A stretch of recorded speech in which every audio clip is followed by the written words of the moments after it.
तराजू और तलवार, इनको मारो जूते चार जैसे नारे लगे हैं। तो मैं सरकार से पूछना चाहता हूं कि उनके लिए क्या कानून है। जो लोग अभी आप लोग जिलाधिकारी को ये ज्ञापन सौंपेंगे? जी जी। क्या नाम है आपका? प्रेम सागर पांडे नाम है हमारा। क्या लगता है कि सरकार ये जो कानून लाई है, यूजीसी कानून, ये आप लोग विरोध कर रहे हैं, क्यों विरोध करने उतरे हैं आज आप? हम विरोध कहाँ कर रहे हैं, हम तो संशोधन में ये बिल में संशोधन चाहते हैं सरकार से। संशोधन चाहते हैं? बिल्कुल। किस तरीके से ये जो कानून है स्वर्ण समाज को प्रभावित कर रहा है? प्रभावित कर रहा है आने वाले बच्चों को, जैसे आप देखे हैं SC ST प्रभावित कर रहा है। तकरीबन 99% केसेस फर्जी फंसाया जा रहा है।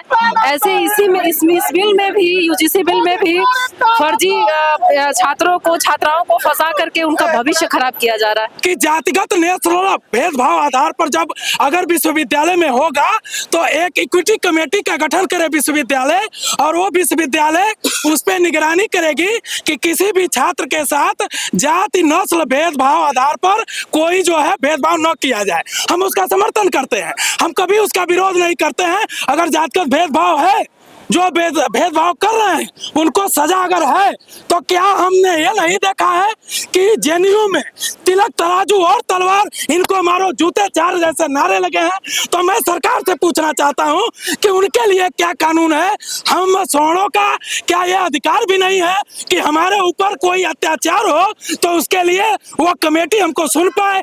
कमेटी में कोई सवर्ण समाज का न होना, सवर्ण समाज को पहले ही दोषी बना देना। सवर्ण समाज अगर अपनी बात उसमें दोष मुक्त भी हो जाता है तो वह अपनी शिकायत उस कमेटी को भी नहीं कर सकता है। इसके विरोध बड़ी बात है, अन्य दल अन्य वर्ग के लोगों का कहना है कि सवर्ण समाज अत्याचार करता था, इसलिए इस काले कानून से उसको डर है। वो सवर्ण समाज के विरोध में जो उनका सदियों से चला आ रहा है कुंठित मानसिकता है।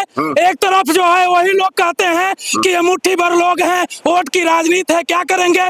तो ये मुट्ठी भर लोग सदियों से उनके ऊपर अत्याचार कैसे करते आ रहे हैं, ये सोचना चाहिए ना।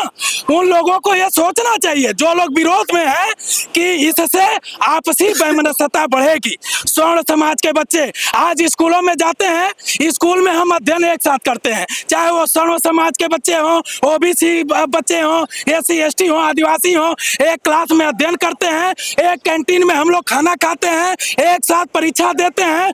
परीक्षा में भी एक लंबी खाई सरकार के द्वारा सवर्ण समाज पर हमेशा से जो है कि किया गया था, उस दर्द को भी हम लोग सही रहे थे।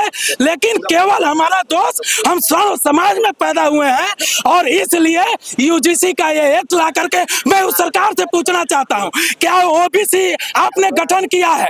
पिछड़ा आयोग ने कोई मांग किया था क्या? क्या SC ST ने कोई मांग किया था क्या? ये PDA के विरोध में केंद्र की सरकार ने जो है PDO को एक मैनेज करने के लिए जातिगत वोट बैंक की राजनीति के लिए यहाँ पर इस समाज को दोषी ठहराया है। और यह चाहे वो समाजवादी पार्टी हो, चाहे भाजपा हो, चाहे अन्य पार्टियां हो, उनको अपने एक 85-15 का माइंड सेट कर लिए हैं वो लोग। वो सोचते हैं PDA भी इसीलिए लाया गया। क्या अखिलेश यादव जी से पूछना चाहता हूं मैं कि हम लोग सवर्ण समाज के लोग आपके साथ नहीं थे क्या? सरकार में हमारी सहभागिता नहीं थी क्या? मोदी सरकार से पूछना चाहता हूं, जिन सवर्णों के बलिदान पर, जिन सवर्णों के बलिदान पे आपकी मिट्टियां मीठ हो चुकी थी, केंद्र और जो है कि राज्य में कहीं आप नहीं थे। इस सवर्ण समाज ने अपने संघर्षों की आहुति पर आपको केंद्र तथा राज्य में पहुंचाने का कार्य किया और सिर्फ और इन लोगों ने प्रयोगशाला बना दिया।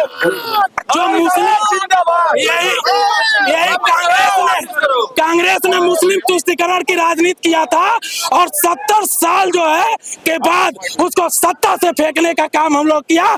मोदी जी, हम आपसे पूछना चाहते हैं, एक तरफ आप नारा देते हैं कि एक रहो सेफ रहो और आप बटेंगे तो कटेंगे, और कोई नहीं बांट रहा है। केंद्र की सरकार वोट की राजनीति में बांटने और काटने का काम कर रही है।